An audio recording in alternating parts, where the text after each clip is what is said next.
Akalar 2025-yil qaysi biznes trendda bo'ladi deb so'raganlar uchun mana bu nima? Bu quyosh panel pul keltiradigan bir qurilma.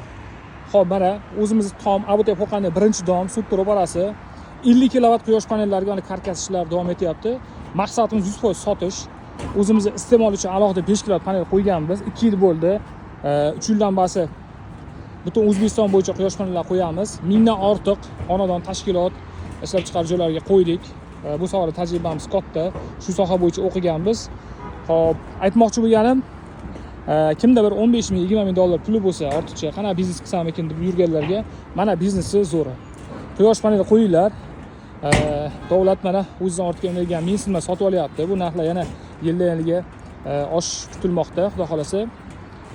Xo'p, aholi 50 kilovat qo'ygan bo'lsa, yoz oylarida 7 million, 8 million, AQShda 4 million, 5 million daromad kelib turadigan biznes bu. O'zingizning ehtiyojingizdan ortiq. O'zingizdan svetga pul to'lamaysiz va qo'shimcha daromad va plus quyosh panel qo'yganlarga yer solig'idan 3 yilga imtiyoz bor. Hammaga rahmat. Kimga shunaqa xizmatlar kerak bo'lsa, bizga aloqaga chiqarasizlar. Xudo xolasa mana panellarimiz qo'yilgandan keyin yana ham bir boshqacha ko'rinadi zoda.